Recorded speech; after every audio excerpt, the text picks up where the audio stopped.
na po tayo mga kaibigan.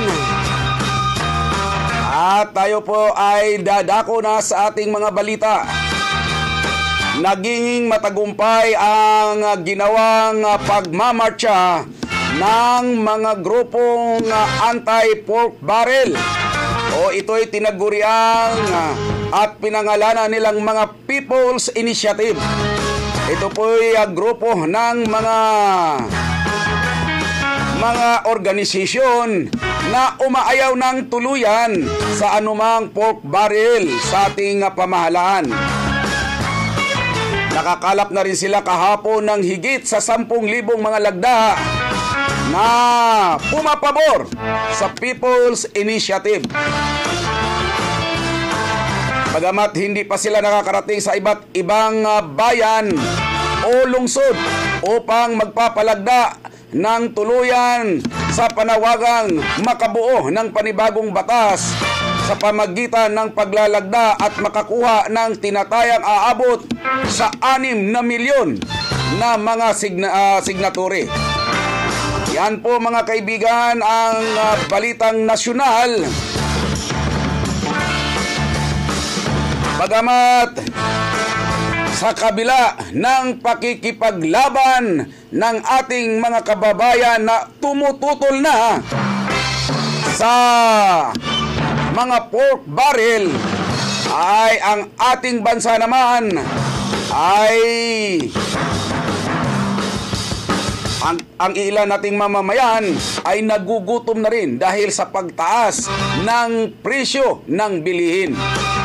Katulad po ng pagtaas nga hindi inaasahang pagtaas ng ilang mga bilihing bigas na kung saan ay sinasabi nilang baka itinatago na naman ito ng mga hoarding company.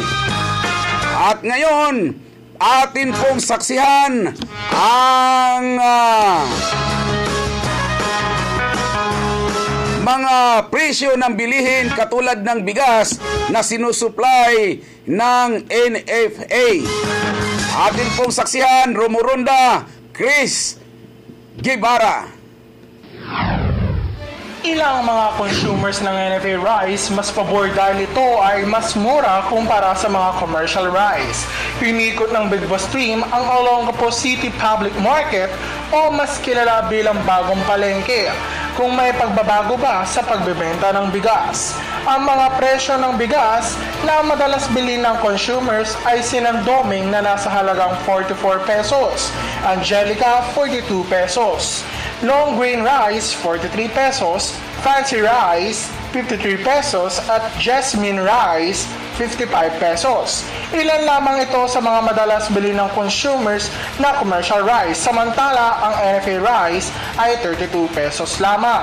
Kaya ito na ang tinatangkilik ng mga mamimili. Masarap siya, nakakatipid.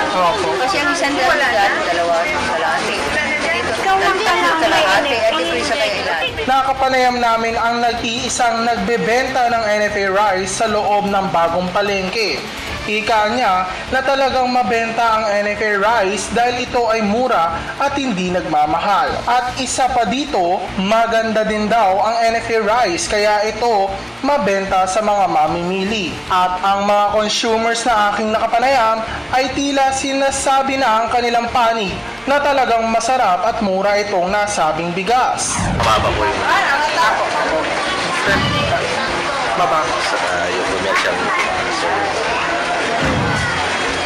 Kaya siguro mas sila dyan. Kasi magandang NFA.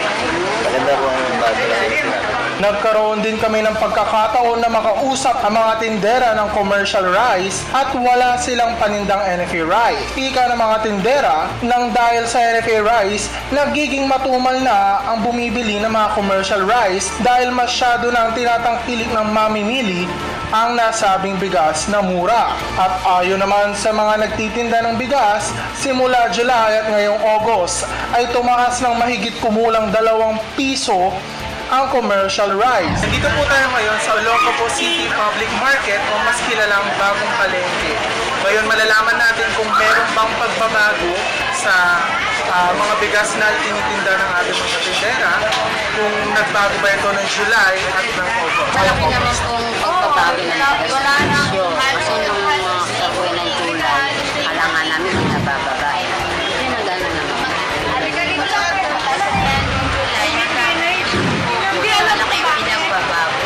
Opo, ano pa? Pataas na pataas yung presyo. Pataas na pataas. Tila naguluhan ng isipan ng Bigwas team matapos magtanong sa dalawang tindera at taliwas naman ng kanilang sinabi. Ang isa ay bumaba ang presyo ng bigas, ang isa naman ay tumaas naman ang presyo ng bigas. Pero isa pa din ang pinagbaksakan ng punot dulo kung bakit nagiging matumal ang kanilang paninda. Ito ay nang dahil sa NFA Rice. At ngayon, nalaman natin ang pagtaas ng bilihin ng bigas dito sa bagong palengke ng Olongapo City. Ako po si Christian Guevara para sa Ronda Balita TV 22. Yan po mga kaibigan, ang balitang NFA. Tingnan nyo po mga kaibigan, mayroon kaagad na nagre-react dito. Sabi kaagad, good AM po sir. Musta na po? Remind ko lang po, ang kiluhan na kulang sa timbang po, sir. Oo nga naman eh. Mayroon din kasi mga bigas na kulang, yung mga kiluhan ng bigas na kulang, di ba? O kaya mga kaibigan, ay nakakabahala na po ang biglaang pagtaas ng mga bilihin. Sana naman ang ating mga kababayan at ang DTI ay nakamonitor na rito. Grabe ang pagtaas po ngayon ng bigas. Kita mo, nagugulat na lamang ako, 55 na pala isang kilo. Ay samantalang yung dati ang NFA ngayon pala, ang NFA 32 na. Ay samantalang dati ay 18 pesos lamang yan.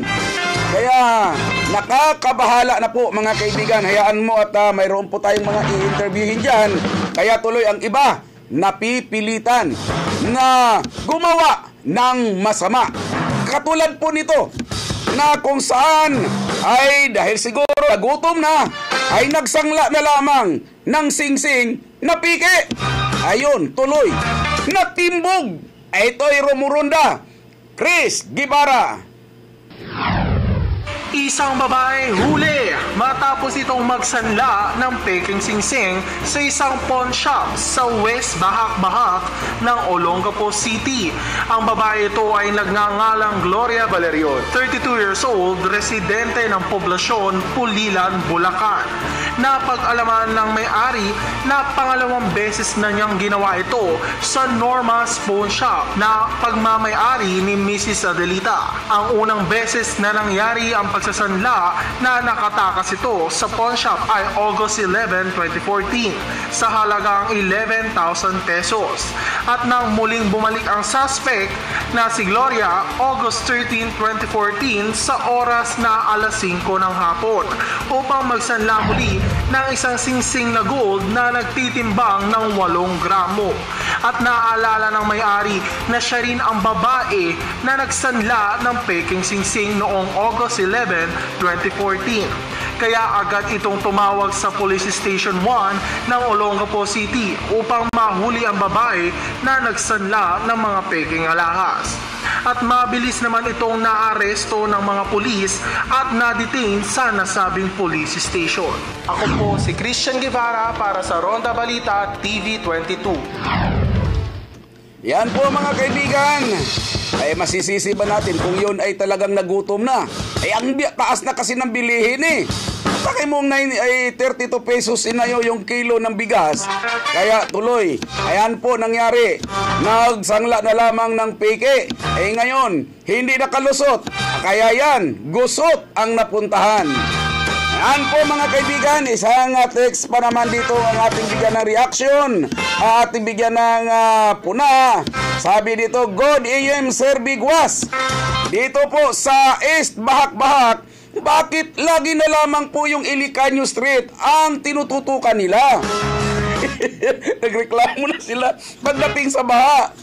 Yung Fountain Street, lalo na po sa pagitan ng 20 at 21 Street, kasabay ng Ilicanyo, pag binaha din, pag tag-ulan, binabaha rin.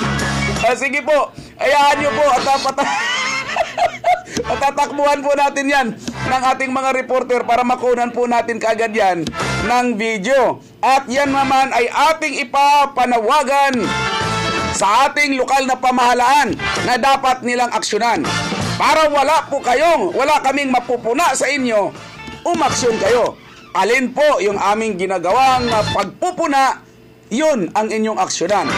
Para wala po, hindi sasama ang loob ninyo sa amin dahil kami ay kakampi po kami ng mamamayan.